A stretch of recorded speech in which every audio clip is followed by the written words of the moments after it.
Bom, pessoal, uma outra coisa que eu pedi para vocês pensarem a respeito, pesquisarem um pouquinho, era sobre o significado do conceito de política, né? Vocês fizeram essa tarefa? Pelo menos conversaram com os pais, perguntaram a respeito do que é política? Sim ou não? E qual foi a conclusão que chegaram? Niente? Bom, suscitando um grego, né? Lembrando de uma grande personalidade histórica grega que se deu o trabalho de pensar o conceito de política, né? Porque foi um dos grandes pensadores da antiguidade. Sócrates dizia que política, ou pensar politicamente, era pensar no bem coletivo. Pensar no bem daqueles que viviam na polis, porque a palavra política vem de polis, né? Então, todo esse conteúdo que a gente está estudando, que nós estamos abordando a respeito da antiguidade clássica, na Grécia Antiga, ele vai discutir e abordar conceitos de política, isonomia, cidadania, e refletir a respeito do que era política na antiguidade e do que é política na atualidade, né? Para a gente poder entender melhor por que somos, como fomos no passado e o que somos hoje em dia. Enfim, nós abordamos nas aulas passadas, para quem não estava aí, a política na polis de Atenas. E hoje nós vamos falar um pouco sobre Esparta, que era uma outra grande cidade da antiguidade, que nós aprendemos que o estudo da história na antiguidade, da história da Grécia Antiga, eles optaram por escolher essas duas grandes cidades para explicar dois modelos de políticas diferentes. No caso, Atenas, a democracia, e Esparta, oligarquia, que são conceitos que nós discutimos também na aula passada, tá? Então, pessoal, Esparta foi uma cidade grega que se localizava na península do Peloponeso, que eu já expliquei para vocês na aula passada, eu mostrei o mapa onde ficava. E foi fundada por volta do século 9 a.C., pelos dórios, povos de origem indo-europeia, que chegaram na Grécia durante a segunda diáspora, né? E se estabeleceram no Peloponeso, uma região onde eles encontraram um terreno bom para a agricultura, se estabeleceram e desenvolveram uma forma muito peculiar de sociedade, diferenciada das demais do entorno e muito diferente daquela sociedade que se desenvolveu em Atenas, tá? Bom, em Esparta, o modelo de política que eles adotaram foi a oligarquia, que eu expliquei na aula passada, que significa governo de poucos, oligarquia ou aristocracia, que no caso, a aristocracia é uma palavra que se refere ao governo dos melhores, dos mais ricos, dos mais abastados, né?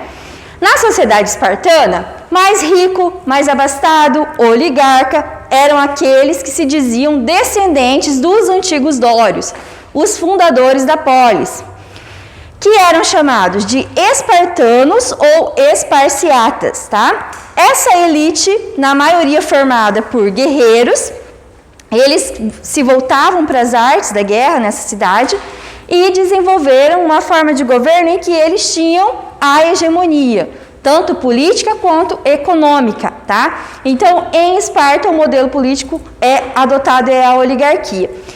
E para poder colocar esse governo em prática, eles criaram, assim como em Atenas, instituições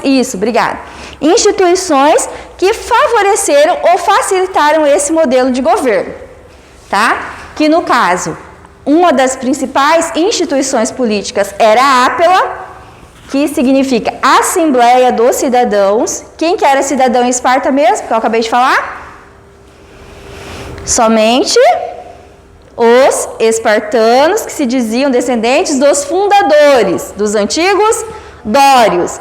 Esses espartanos também eram chamados de lacônicos, porque eles tinham características culturais muito próprias. O laconismo, hoje nós usamos essa palavra para nos referir a pessoas que falam pouco, porque os espartanos eram muito práticos.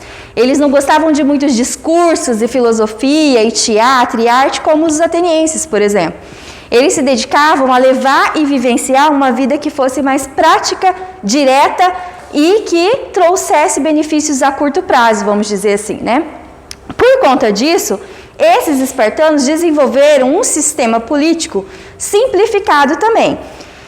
Simplificado no sentido de que era fácil compreender as instituições para eles, porque eles se colocavam em um patamar maior ou um nível, né, maior que os outros, das outras pessoas que viviam na região, e eles se diziam os únicos capazes de dirigir a sociedade. Então, o esparciata ou espartano eram aqueles homens que se diziam descendentes dos dórios e eram os únicos que podiam ocupar cargos públicos em Esparta, tá? Para participar da Ápila, um cidadão espartano, ele tinha que ser nascido, filho de pai e mãe espartano, e ter sido educado dentro daquela cultura. Então, desde pequeno, os meninos espartanos, desde os 7 anos, eles eram enviados para estudar, para aprender as artes da guerra e a história e pouca coisa a respeito de filosofia e outros conteúdos que nós vimos que estudavam em Atenas, né? Na verdade, ele era treinado para ser um guerreiro, preparado para ser um soldado, um hoplita, né? E aí, ficava no exercício de aprendizagem até aproximadamente 18 anos. Com 18 anos, ele já era apto para lutar por Esparta, servia o exército.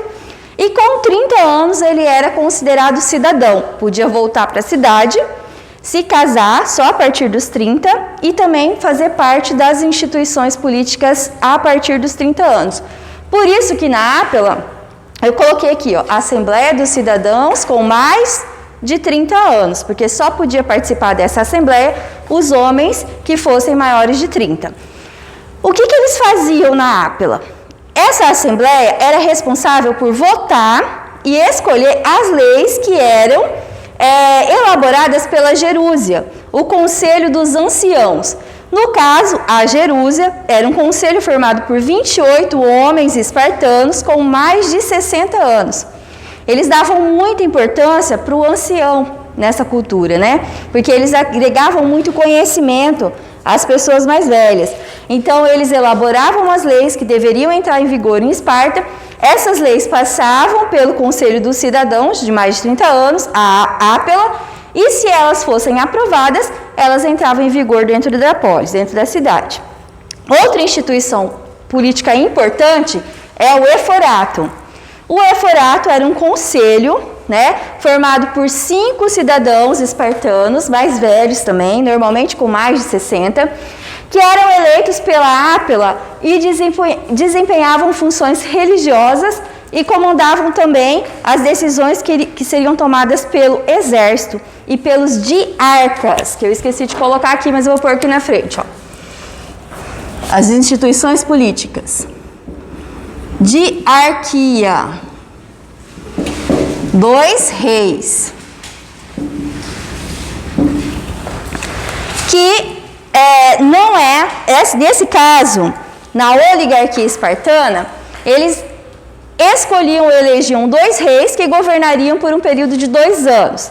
Esses 2 reis eram fiscalizados pelos éforos, ou eforatos, que é o conjunto de 5 cidadãos com mais de 60 anos, que fiscalizava o trabalho da Gerúsia e também fiscalizava o trabalho dos diarcas, dos reis, né? Então, o eforato era o conselho responsável por manter a ordem e fazer as funções de juiz também dentro dessa sociedade, tá? Bom, a sociedade espartana não era composta só pelos espartanos.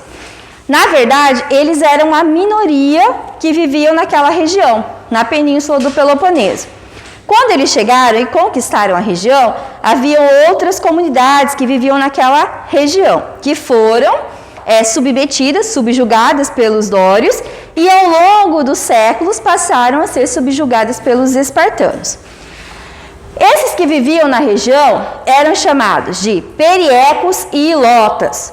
Os periecos era a comunidade formada por comerciantes e artesãos que viviam na região de Esparta, eram livres, mas não tinham direito de participação política, tá? Então, eles eram livres, podiam ir e vir praticar atividade comercial, artesanal, até porque os espartanos precisavam desses serviços, já que eles não trabalhavam, eles dedicavam a vida deles para a guerra, para o treinamento, para preparação física para a guerra, né?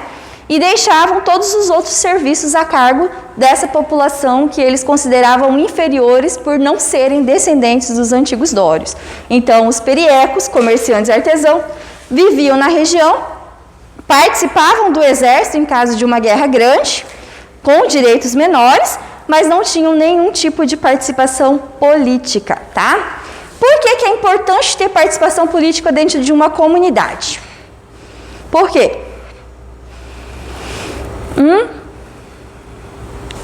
Qual que é a importância de exercer o poder político ou praticar a cidadania?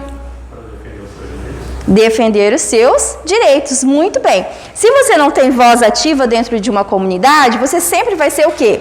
Subjugado. Você vai ser sempre o explorado, certo? Quando há uma abertura de participação política, como há na democracia, os direitos da maioria eles são representados através do voto, né? No caso da sociedade espartana, alguém representava as outras camadas sociais? Os periecos e os zilotas? Não, porque eles não tinham direitos políticos. E por que não tinham? Porque não era favorável para a classe dominante, no caso os espartanos, que pretendiam manter a situação porque isso era favorável para eles. Os zilotas eram os servos do Estado. Quando os espartanos chegaram nessa região, eles dominaram essa população e obrigavam elas a prestarem serviços ao Estado. Plantar, arrumar as estradas, cuidar do gado, todo tipo de serviço que eles achavam que os espartanos estavam acima da realização. Então, os zilotas trabalhavam, enquanto os espartanos, os cidadãos, se preparavam para outras atividades, como a guerra e a política. Havia, inclusive, um sistema entre os espartanos, que eram a minoria da população, que a população era algo em torno de 239 mil dentro da cidade de Esparta, né? Que era bastante coisa para o período. Eles tinham um controle de população sobre os zilotas, porque como os zilotas e periecos eram a maioria, a população crescia muito rápido. E eles tinham medo que eles se organizassem e fizessem uma revolta contra eles, né? E como que se dava esse controle populacional? Através do medo, da guerra, da coação.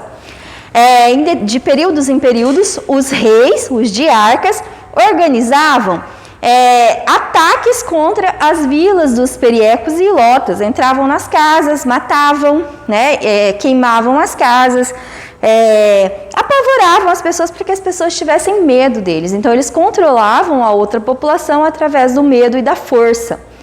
Porque sempre quando a gente trabalha esses conteúdos nas escolas, por aí, os alunos falam assim para mim: professora, mas se eles eram uma maioria, por que eles aceitavam ser subjugados? Por que eles viviam a exploração?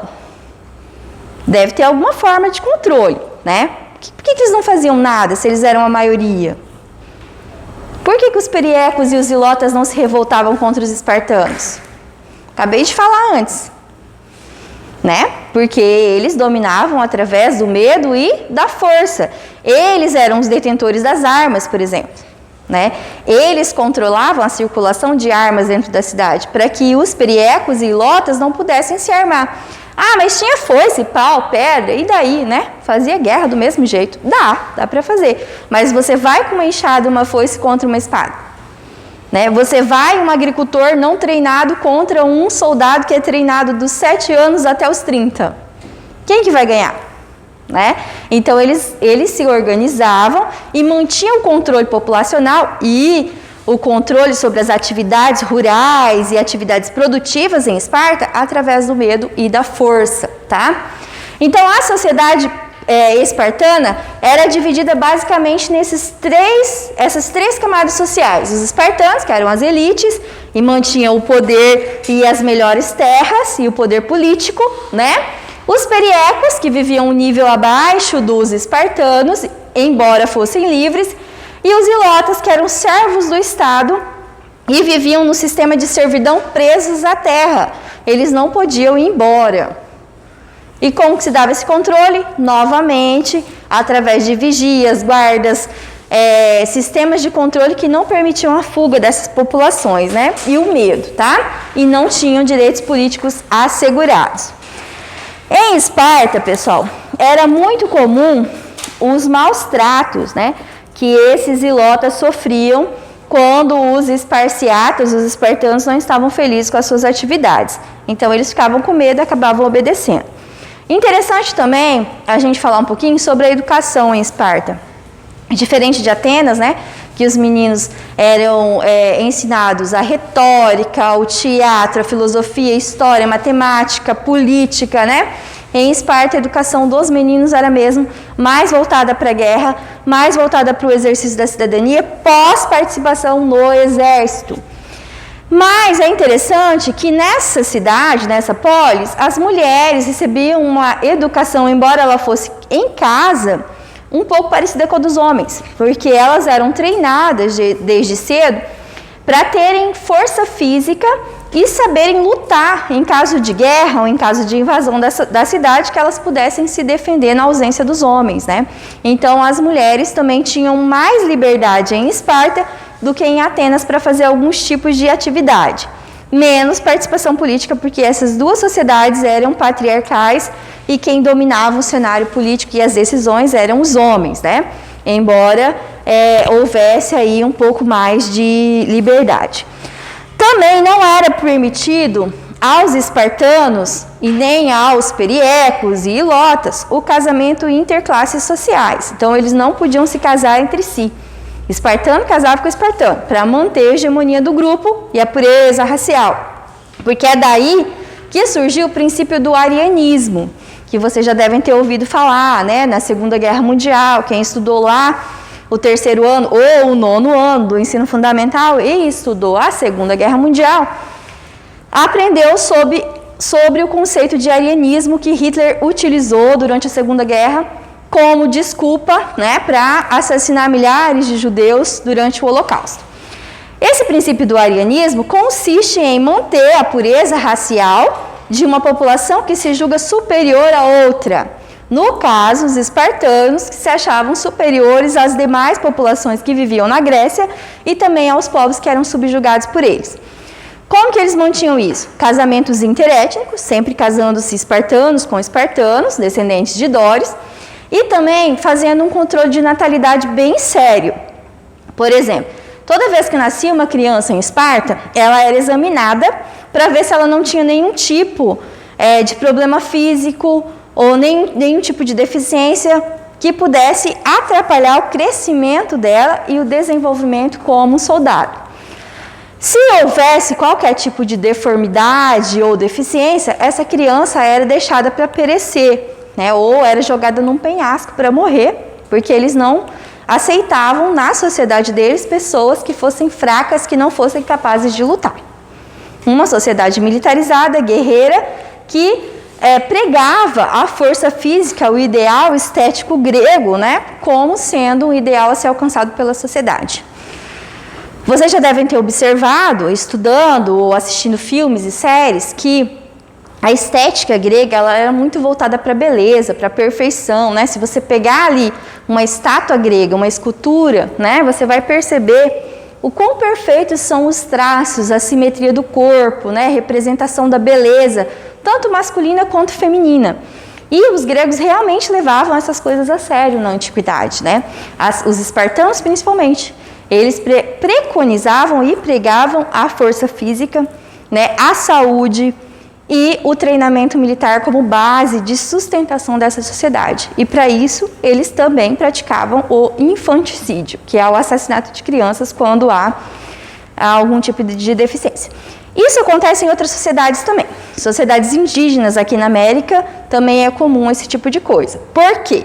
Era, né? Hoje em dia, como muitas dessas sociedades foram dizimadas, né? Quase não há.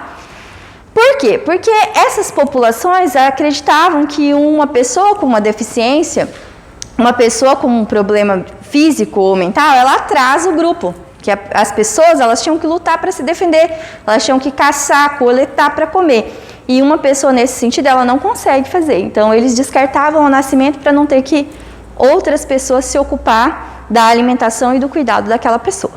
O que vocês acham disso? Parece estranho, né, para a nossa sociedade, que a gente tem tanto cuidado com as pessoas com deficiência, com os nossos parentes, amigos, né, que tem algum tipo de deficiência. Mas era comum na antiguidade porque era considerado um atraso, né? Não é que seja certo nem errado, não estou aqui para julgar isso, né? Mas é interessante a gente ver que essas práticas eram comuns na antiguidade, lá na Europa e aqui na América, tão distantes e tão separados, né? Mais sociedades que desenvolveram algumas características comuns, tá? Bom, sobre Esparta é isso, a gente vai passar agora a falar sobre as guerras médicas, tá? Vamos lá.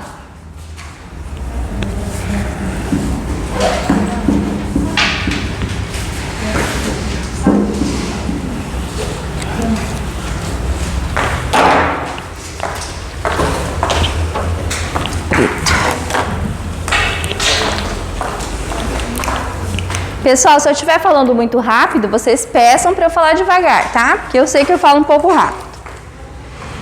As guerras médicas aconteceram no século V, de 499 até meados de 449 a.C. Foi a guerra entre os... Quem que entrou em conflito nessa época, pessoal? Guerras médicas? Os persas e os gregos, né? Então, persas versus os gregos. Principais invasores, que no caso os invasores foram os persas. Os principais foram Dario primeiro e depois, por último, Xerxes. Oi? Então, agora você vai saber um pouco mais. Bom, o que as guerras médicas ocasionaram? Eu vou anotando e depois eu volto explicando um pouco mais. O fim do isolamento das polis,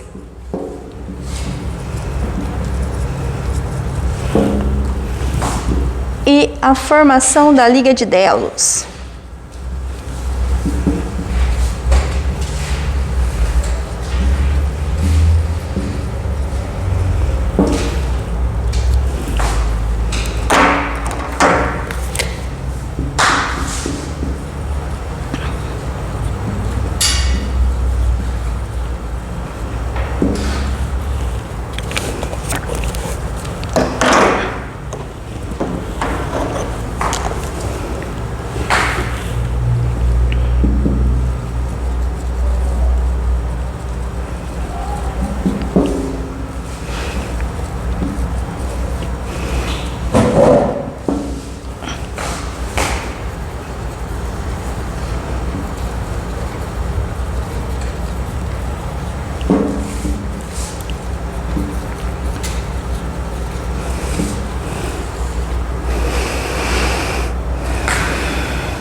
Isso, Xerxes. Tô na frente? Ai! Eu vou derrubar. Rafael.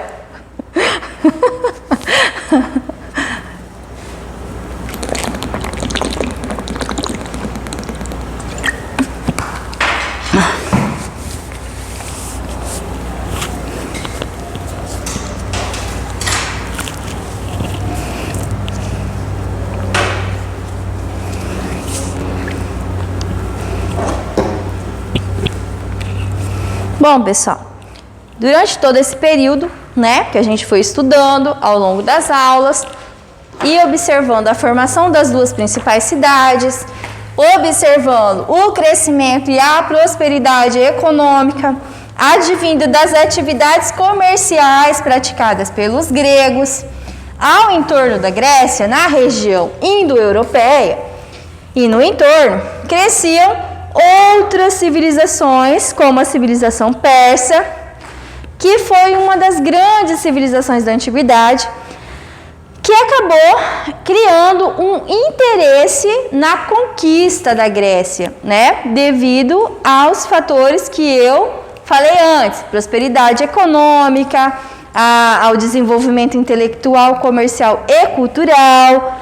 Nessa época, os gregos eles já utilizavam moedas, como por exemplo o dracma, que era a moeda utilizada na Grécia desde o século VIII, né? Então, a atividade comercial realmente era bastante desenvolvida. E aí, era comum que outras civilizações demonstrassem o interesse, o desejo de conquistar, né? Na época de Dario, os persas decidiram invadir a Grécia. E, como já aprendemos, a Grécia era formada por um conjunto de polis, de cidades-estados, que eram independentes entre si. Cada polis tinha o seu sistema de governo e as suas funções diferenciadas, mas por conta da... Pode virar para cá porque eu vou escrever ali agora. Depois o Luizinho que edite. Então, na época das invasões persas, eles tiveram que se organizar para poder se defender de um inimigo comum, né?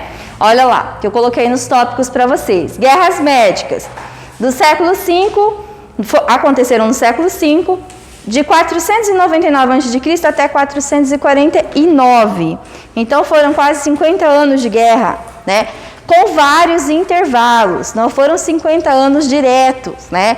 Cada rei que governou a Pérsia durante esse período se organizava para invadir a Grécia e os gregos sempre resistiam de uma forma ou de outra. Até que na época de Dario I e Xerxes ocorreram as principais batalhas, né? Que eu expliquei para vocês até no primeiro dia, a Batalha das Termópilas, de Maratona, entre outras que são épicas, né? Que são históricas, quando os gregos enfrentaram os exércitos persas que eram muito maior que o dos gregos, né? Mas por conta de desconhecimento do território e da organização que se deu para o enfrentamento dos persas, quem venceu essa guerra foram os gregos, tá? Bom, essas invasões, as guerras médicas, provocaram o fim do isolamento das polis, ou seja, para enfrentar um inimigo comum, elas tiveram que se unir entre si para poder fazer esse enfrentamento. A medida adotada foi a formação de uma liga de cidades para arrecadar dinheiro, armas e homens para enfrentar os persas.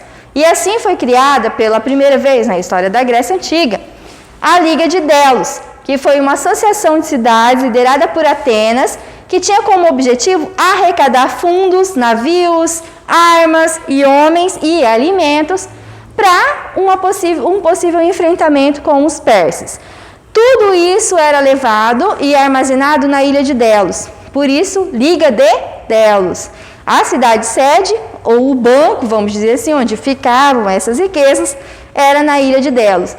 E quem começou a capitanear, vamos dizer assim, tomar a frente nas decisões, foram os atenienses, porque nessa época, no período clássico, Atenas vivia o seu apogeu político, né? E aí os líderes políticos de Atenas acabaram tomando a frente nas negociações e na organização do combate aos persas. Só que, nesse sentido, outras cidades, como Corinto, que eram cidades grandes também na época, Tebas e Esparta, não vão gostar muito dessa liderança ateniense. Por que tinha que ser Atenas, o líder? Pode tirar, não tem problema. Então, há a criação, o surgimento dessa rivalidade entre os atenienses e os espartanos, que já existia por questões culturais, mas que vão acabar aumentando devido às guerras médicas, tá? Olha só, quais foram as consequências das guerras médicas?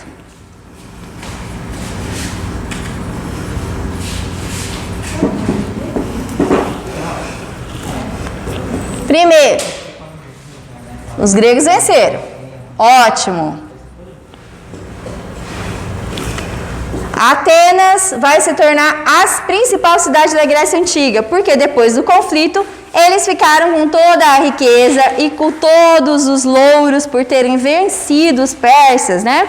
Então, os atenienses vão acabar controlando as riquezas da Liga de Delos e vão se tornar a cidade mais importante e mais rica da Grécia Antiga.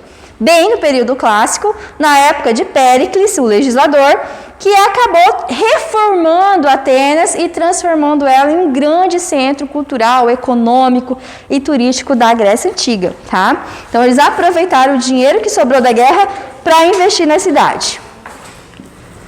Atenas tornou-se a cidade mais rica e poderosa da antiguidade.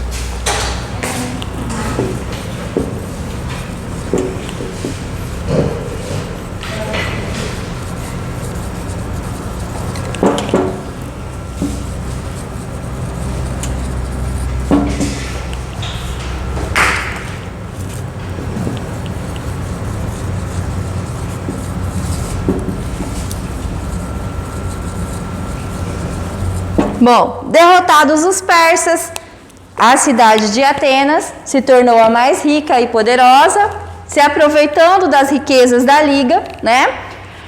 Surgiu então uma fase em que Atenas, além de rica, poderosa e bem organizada e bem governada, né, no período clássico, ela se tornou imperialista, ou seja, ela queria controlar todas as cidades da Grécia, impondo a sua cultura, o seu modus vivendi, a sua política, que era a democracia. Outras cidades não gostaram, se juntaram com os espartanos e formaram uma outra liga, tá? A Liga do Peloponeso, que acabou gerando a Guerra do Peloponeso, tá?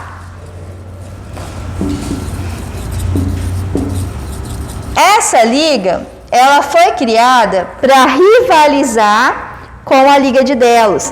Os espartanos falaram o seguinte: por que a gente tem que obedecer os atenienses? Por que a gente tem que seguir a cultura e a política de democracia se nós estamos acostumados ao nosso modus vivendi e nós não queremos mudar? Se aliou aos tebanos e outras cidades e criaram uma nova liga, a Liga do Peloponeso. Nessa liga, que era comandada pelos espartanos, eles também arrecadaram dinheiro, navios, homens e armas para enfrentar os atenienses, na que ficou conhecida como Guerra do Peloponeso. A Guerra do Peloponeso aconteceu também no século V, entre 431 e 404 a.C. Essa guerra foi entre gregos e gregos. Eles começaram o que nós chamamos hoje de uma guerra civil, quando as pessoas dentro de uma própria região, de uma nação, de um país, elas se enfrentam entre si por discordâncias políticas, religiosas e econômicas. No caso, as duas grandes cidades, elas disputavam a hegemonia política e econômica na Grécia. Tanto Atenas quanto Esparta queria ser a cidade mais importante, a cidade mais rica, a cidade mais conhecida. Então, eles começaram a rivalizar até que, em 431, aconteceu essa guerra chamada Guerra do Peloponeso, que durou 27 anos e teve como consequência a desestruturação do mundo grego, tá? Durante todo esse período de guerra, a agricultura foi prejudicada, a criação de animais, né? O desenvolvimento político, o desenvolvimento cultural das cidades ficaram comprometidas, porque elas se dividiram entre aqueles que apoiavam os espartanos e aqueles que apoiavam os atenienses. E isso provocou uma desestruturação econômica e política que favoreceu ao término da Guerra do Peloponeso, em 404, a invasão de outras pessoas, de outros povos. Dessa guerra, quem saiu vitorioso foram os... Quem sabe? Quem ganhou? Os atenienses ou os espartanos? Os espartanos, muito bem. Na Guerra do Peloponeso, os espartanos saíram ganhando, né? E exerceu uma hegemonia política local por algum tempo. Mas em seguida vieram os tebanos, que eram amigos dos espartanos durante a Guerra do Peloponeso. Mas eles perceberam que eles também poderiam ocupar o poder central se eles enfrentassem os espartanos. Os tebanos se aliaram com outros povos da Grécia, outras cidades, e enfrentaram os espartanos, tirando eles do poder. Esse caos, né? Toda essa bagunça de guerra, de desorganização política e econômica, favoreceu a invasão dos macedônicos, tá? Então, consequências da Guerra do Peloponeso, a mais importante, com certeza, foi o enfraquecimento das polis gregas e as invasões macedônicas. Eu vou anotar aqui para vocês.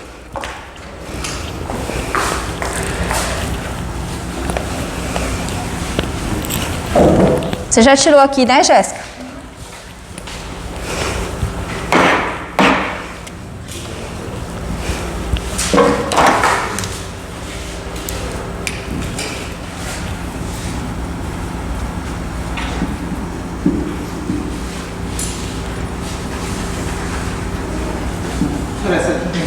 Tá acabando.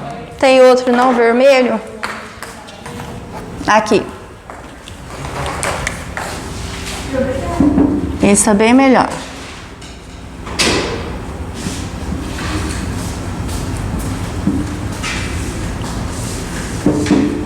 Consequência: vitória espartana,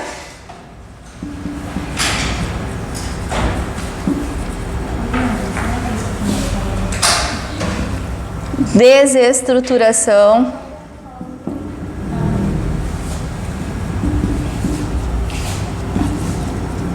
das cidades e economia grega,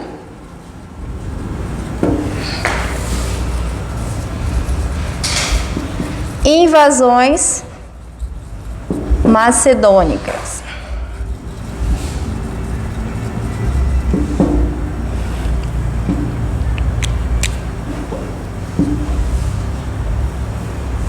Macedônia, não lembro agora.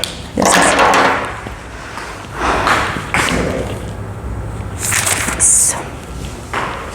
Bom, a partir do século 3 e 2 a.C., nós temos o início do período helenístico. Nós já comentamos lá no início, quando a gente estudou os períodos, né? A partir das invasões macedônicas, termina o período clássico e tem início o que nós chamamos de período helenístico. Nessa época, em função de todos os conflitos com os persas e depois entre os próprios gregos, as cidades-estados elas se desestruturaram de uma maneira que facilitou a entrada dos macedônios, que era um povo vizinho da Grécia, que durante esse período de embate entre os persas, né, e também durante o período da Guerra do Peloponeso, foi crescendo. Com Filipe I, depois Filipe II, rei da Macedônia, e por último com Alexandre, eles conquistaram todo o sul da Europa, chegando até a Índia e o Egito. Então, os macedônios construíram na antiguidade um grande império. Se vocês observarem aí na apostila de vocês, tem um mapa bem que demonstra, né, um mapa da Europa e parte do continente asiático, que mostra as conquistas de Alexandre, né? A Macedônia é um país piquititinho ali perto da Grécia, mas que, por conta da sua organização político-militar, empreendeu guerras de conquistas, né? Era imperialista e foi conquistando de pouquinho em pouquinho, e com a ajuda dos próprios gregos, derrotaram os persas e anexaram as terras que eram dos persas. E o Alexandre, quando ele chegou ao poder com a morte do pai dele, Filipe II, o Alexandre o Grande chegou ao poder com aproximadamente 20 anos. E ele foi um dos maiores estrategistas políticos da antiguidade, político e militar da antiguidade, né? Conquistou quase todo o mundo daquela época. E fundou, ao longo dos territórios conquistados por ele, algo em torno de 70 cidades que ele chamou de Alexandria. Essas cidades foram transformadas em centros de difusão do conhecimento e da cultura macedônica e grega. Ah, professora, mas por que os macedônios invadiram a Grécia, deu início ao período helenístico e ele não terminou com a cultura grega? O que aconteceu? Por que ele não difundiu a cultura macedônica se ele era macedônio?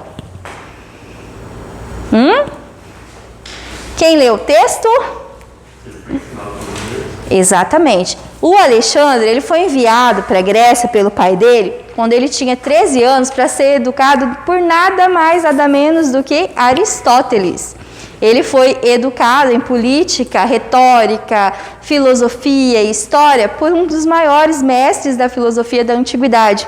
Então ele criou uma grande admiração pela cultura grega, pela religião, pelos conhecimentos que ele adquiriu na Grécia Antiga. Então, quando ele assumiu o poder como rei da Macedônia, imperador da Macedônia e da Grécia, porque a Grécia passou a fazer parte do território macedônico a partir das conquistas, ele criou estratégias administrativas dentro desse largo espaço que ele controlava, de divulgar a cultura grega, ao invés de acabar com ela, né? Como? Simples. Ele incentivava o casamento de macedônicos com gregos, que aí a cultura se misturava, né? Ele mesmo se casou com princesas persas e de outras regiões, ele teve 3 esposas, o Alexandre. Ele gostava de casar, bem diferente de mim. Bom, desculpa, escapou. Cadê o nome das mulheres do Alexandre que eu anotei aqui, porque eram nomes interessantes? Para que lado, meu bem? Para cá? Bom, então ele casou 3 vezes com as princesas dos lugares aonde ele conquistava. Roxane, a primeira, Estátira, a segunda, uma princesa persa, e Parizátide, uma das princesas persas também, de regiões que ele conquistou, né? Dessa forma, ele promovia a mistura da cultura macedônica, helenística, que é a cultura dos gregos, e também a cultura oriental, dos persas e de outros povos que ele conquistou ao longo da sua expansão, como, por exemplo, os egípcios, né? E aí, nessas cidades de Alexandria, ele instituía a língua grega como língua oficial, o uso da moeda, que era o dracma. Ele levou, inclusive, o uso da moeda para regiões que nunca havia se usado moedas antes, né? E também a mitologia ou a religião grega que se expandiu a partir do domínio de Alexandre, tá? O Alexandre, ele foi um dos grandes da antiguidade e deixou, por conta da sua educação muito voltada para o cientificismo, para a aprendizagem, para a curiosidade, que é uma característica dos sofistas, né? Que Aristóteles era discípulo de Sócrates, né? Por isso um sofista. Ele acabou desenvolvendo, junto com os seus, muitos conhecimentos a respeito de medicina, história natural, geografia, porque o exército de Alexandre tinha toda uma organização interessante, mas junto com ele, ele levava cartógrafos, cientistas e outros pensadores que o ajudassem a resolver problemas nas invasões, por exemplo, com a criação de máquinas e objetos que pudessem ajudar eles no controle dos inimigos, né? Então, durante esse período que Alexandre governou o território do Império Macedônio e da Grécia, nós chamamos de período helenístico. Mas o governo do Alexandre acabou bem cedo, porque ele se tornou imperador aos 20 anos e morreu aos 32, depois de uma batalha, teve um banquete e, por incrível que pareça, ele morreu de diarreia, né? Segundo a história, ele comeu demais, gente. Vocês já viram aquele programa que tinha na TV Cultura que Deu a Louca na História? Alguém já conhece? É muito legal, não tem aquela parte Stupid Death, né? Morte estúpida. Aí o Alexandre entrava legal ali, porque comeu demais, deu uma diarreia federal nele, ele acabou falecendo disso. Então imagina só, um homem que conquistou o mundo inteiro mas pode ter morrido por uma salmonela, falta de higiene ou alguma outra coisa. Na verdade, os historiadores não sabem, eles apontam, na maioria das pesquisas, que ele teria morrido sim de disfunções gástricas, né? Mas não sabe ao certo se foi o envenenamento ou se foi em decorrência de alguma outra doença, porque não existem provas ou escritos que dão a entender de fato qual foi a doença que matou ele. Mas o que se sabe é que ele morreu muito jovem, aos 32 anos, deixou filhos muito novos que não podiam governar o vasto império que ele tinha, e por conta disso, após a morte dele, que ocorreu em 323 a.C., o Império Macedônico, ele ficou sem um governante fixo por mais ou menos uns 40 anos, e ele foi se desfacelando. E aí deu origem a novas nações ou monarquias, como por exemplo a Síria, o Líbano, entre outros lugares do Oriente Médio e da região da Europa, como a Turquia, por exemplo, o Egito, né, que faziam parte do Império de Alexandre, tá? Bom, essa parte, com isso nós encerramos a parte do helenismo e só falta falar um pouquinho a respeito da cultura, né, que nós ficamos de ver também. Vocês leram o texto? Né? É uma síntese, um resumão de todo o legado cultural que foi nos deixado pelos gregos. Aí entra, que eu já fui falando durante as aulas, né? A questão da política, da democracia, o conceito de cidadania e isonomia, que é a igualdade, a organização, desenvolvimento das artes cênicas, que é o teatro, a comédia e a tragédia, né? E grandes artistas como Sófocles e outros que eu não vou me recordar o nome agora.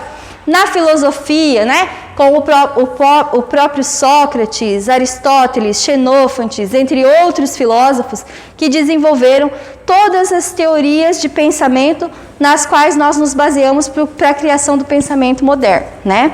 Matemática, arquitetura, escultura, são modelos que foram desenvolvidos e criados na Grécia Antiga e que depois foram revisitados pelos ocidentais durante o Renascimento e chegaram até nós, né, graças às bibliotecas que foram fundadas por Alexandre nas regiões do Oriente Médio. Por quê? Durante a Idade Média, todo o conhecimento produzido pelos gregos, né, na antiguidade, ele foi escondido, ele foi esquecido ou guardado pela Igreja Católica, porque ele remetia a pensamentos que não eram interessantes para os governantes daquela época, inclusive para a Igreja. Então ele foi esquecido. Mas no Oriente Médio, todo o conhecimento produzido pelos gregos na antiguidade, ele continuou evoluindo e sendo desenvolvido. Após as cruzadas, que a gente vai estudar depois da Idade Média, esse conhecimento, essa filosofia, essa ciência, essa medicina, esses conhecimentos em arquitetura, eles foram trazidos para o Ocidente. E até hoje, muitos arquitetos, médicos, filósofos, historiadores, etc., estudam, né, os grandes pensadores da antiguidade para poder basear os seus estudos e desenvolver conhecimento na idade contemporânea, ou seja, no nosso tempo. Alguma pergunta? Vamos lá? Nós temos ainda um pouco de tempo. Vamos lá, pessoal. O que vocês acharam de mais interessante ao estudar a Grécia? Alguém teve alguma curiosidade de pesquisar por fora? Gente, vocês falam demais. Cansativo, gente que fala demais, né? Bom, sobre a mitologia nós já conversamos, eu já expliquei para vocês, então vamos lá. Pega o caderno de vocês, o caderno de atividade, para a gente dar uma olhadinha nos exercícios. Eu li, marquei as respostas, eu achei relativamente simples, né? Vamos ver na época dos simulados como é que nós vamos nos sair, certo? A primeira questão, vamos lá. Na cidade grega antiga, ser cidadão não significava apenas fazer parte de uma entidade nacional, mas também participar numa vida comum. Até porque não existia uma noção de nação. Lembra que a gente aprendeu? Não existia. Eram cidades-estados independentes entre si, certo?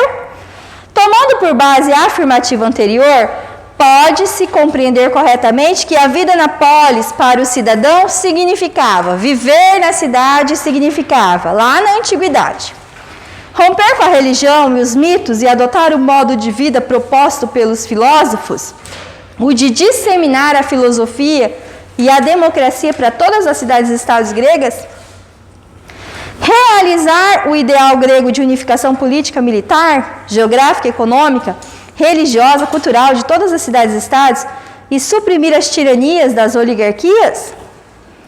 Os gregos tinham essa intenção de expandir o seu território e conquistar outras cidades? E difundir a sua ideia, as suas ideias? Sim ou não? Em algum momento eu disse para vocês que uma dessas cidades fez isso? Nem dentro do território, nem fora do território.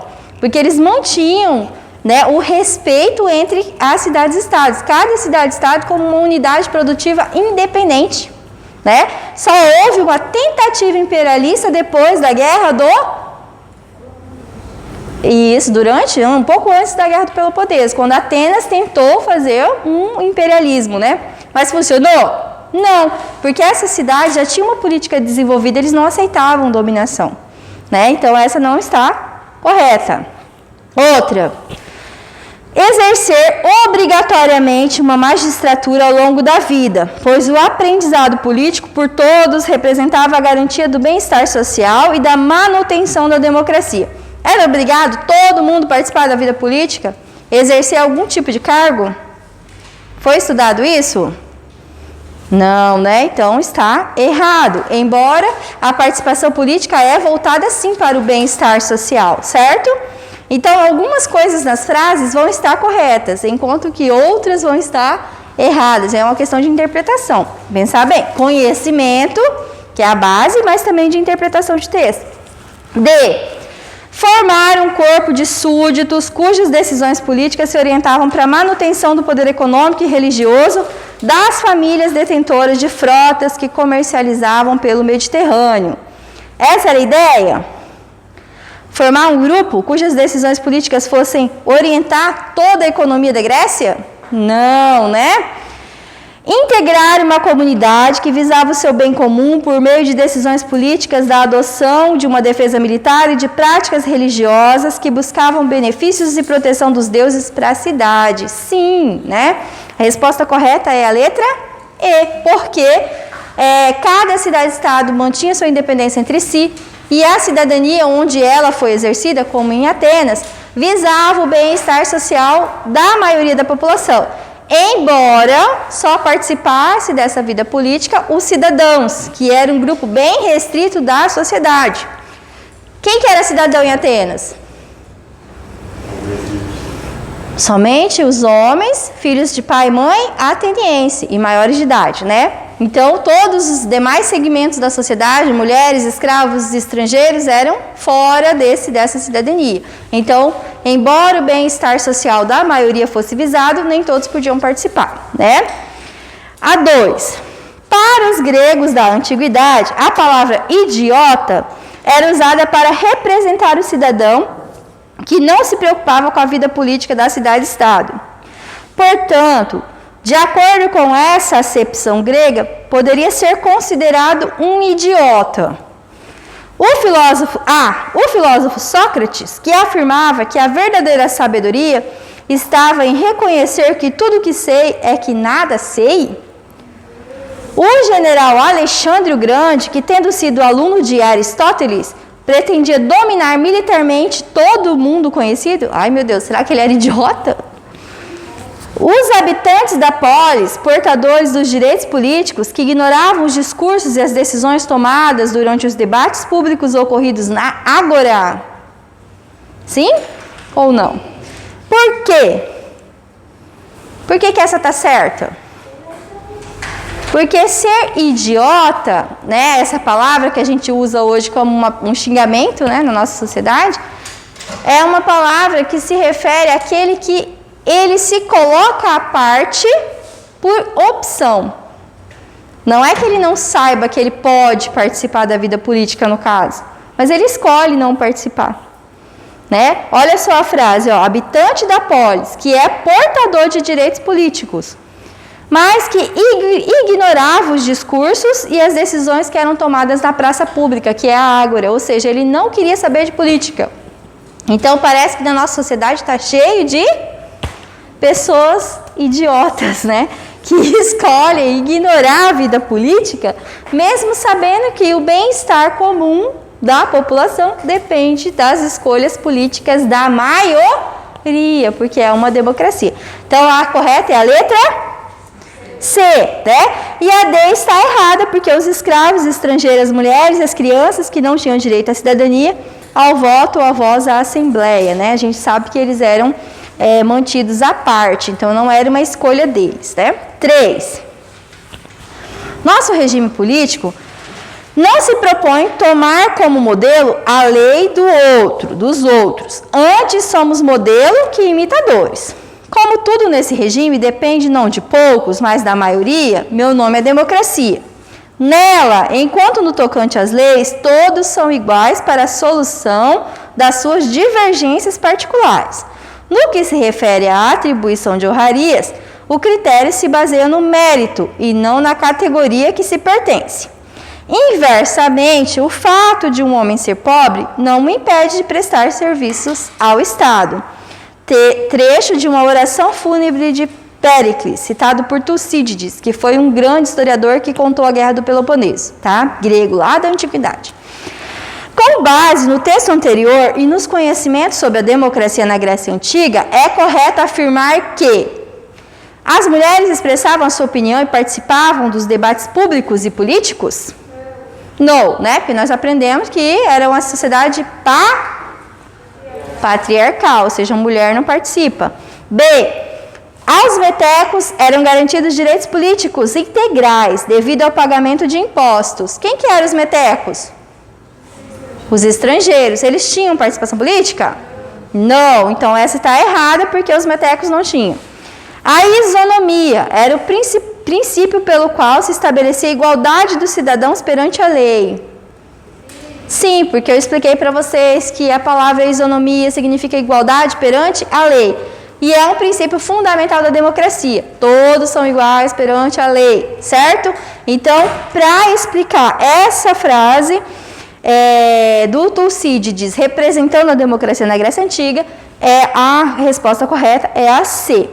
A D está errado porque, olha só, a participação na vida política era permitida a toda a população de Atenas, sem exclusão. É verdade? Não, né? Porque nós já aprendemos que cidadão era um grupo bem restrito na população ateniense, né? Não é como hoje, que todos somos cidadãos, que todos temos direitos políticos, que a isonomia realmente existe, né? Embora muitas vezes seja deturpada. Na antiguidade, não. A cidadania em Atenas era bem limitada somente aos homens, tá? Considere o texto a seguir. As cidades-estados eram diferentes entre si, nas dimensões territoriais, nas riquezas, em suas histórias particulares e nas diferentes soluções obtidas ao longo dos séculos para os conflitos de interesse entre seus componentes. A maioria delas nunca ultrapassou a dimensão de pequenas unidades territoriais, abrigando alguns milhares de habitantes, não mais do que 5.000, quase todos envolvidos com o meio rural. Outras de porte médio chegaram a congregar 20.000 pessoas, e algumas poucas, portos comerciais ou centros de grandes impérios, atingiram dimensões de verdadeiras metrópoles, com mais de 100.000 habitantes. De acordo com o texto, na Grécia Antiga, as cidades-estados abrigavam as mesmas leis democráticas independentemente do seu porte, como foi o caso de Atenas. Todas elas eram democracias como Atenas, independente do seu tamanho e da sua cultura? Não, né? B. As cidades-estados mantinham um forte equilíbrio de força, uma vez que havia uma cidade centralizadora que controlava política e economicamente todas as outras? Tinha centralização política na Grécia? Não, então já descarta lá, errado. C. Tinham como principal característica serem diferentes entre si, no tamanho, nas suas escolhas políticas, como foi, por exemplo, o caso de Atenas e Esparta. Sim, porque nós aprendemos que havia descentralização e que os gregos ou os helenos formavam um grupo somente pela cultura e pela língua, mas não pela política, porque cada cidade-estado tinha uma característica política diferente, né? D. Possuía a cidadania como um bem maior, em que, independente do número da sua população, todo grego tinha direito de participar no rumo da sua cidade? Não, né? Exercia por consenso, em um determinado momento, o domínio político e religioso do Império Grego? Não, porque a Grécia nunca foi um império, né? Sempre foi cidades independentes, né? Que mesmo assim desenvolveram-se grandemente, né? 5. A cidade grega é o modelo por excelência, origem e paradigma da democracia. É dela que retiramos as exigências constituídas de toda a política moderna. Mas a cidade grega não é uma democracia modelo. Ela funciona à custa de exclusões. A afirmação do excerto é aparentemente contraditória. Ao reafirmar a democracia grega como modelo para sustentar que o funcionamento o seu funcionamento era excludente, a aparente contradição ocorre por quê? Como pode uma democracia ser excludente? Se a própria palavra democracia é governo do povo, e povo é todo mundo. Então, é excludente, por quê? Nós vamos analisar agora. O governo era dirigido pela classe senatorial, embora os senadores fossem eleitos pelo conjunto dos cidadãos. Tinha senadores lá? Em algum momento nós usamos essa palavra ou referência aos cidadãos? Não. Aos senadores? Não, né? B. O poder político era exercido diretamente no interior das propriedades rurais, embora nela permanecessem afastados os que aravam a terra. No, né? Na época em que eles viviam em comunidades mais voltadas para a agricultura, as comunidades gentílicas ou genos, quem governava era o pater, né? E não havia nenhum tipo de democracia porque ele governava por direitos de idade, de propriedade, não tinha eleição nenhuma. Então não era uma democracia, não pode nem pensar nisso, né? A polis era internamente dividida em corporações de ofício, embora o governo geral fosse composto por um representante em cada um delas. Nada a ver, né? Nunca falamos nesses conceitos aqui durante as aulas, né? Porque governo geral é um conceito que se aplica à América Portuguesa e corporações de ofício são as primeiras organizações trabalhistas da Idade Média, tá? E nós estamos ainda na Antiguidade. A Assembleia dos Cidadãos era formada por camponeses e artesãos, embora fossem afastados dos assuntos militares? Também não, né? A participação dos cidadãos nas decisões públicas era plena e direta, embora mulheres, estrangeiros e escravos permanecessem fora da política. Por isso que a frase é, ao mesmo tempo, ela é dualista, né? Uma democracia que representa todos, mas que exclui, né? Porque era só uma democracia direta em que participava uma pequena parcela da população daquela cidade. Só os homens, enquanto que mulheres, escravos e estrangeiros eram excluídos de participação política, tá? Pessoal, sendo assim, a gente encerra esse capítulo referente à Grécia e à política grega. Na semana que vem, o nosso tema é Roma, tá? E a gente vai reconhecer ou aprender a respeito de outro conceito parecido com democracia, mas república, beleza? Foi um prazer estar com vocês e até a semana que vem. Bye!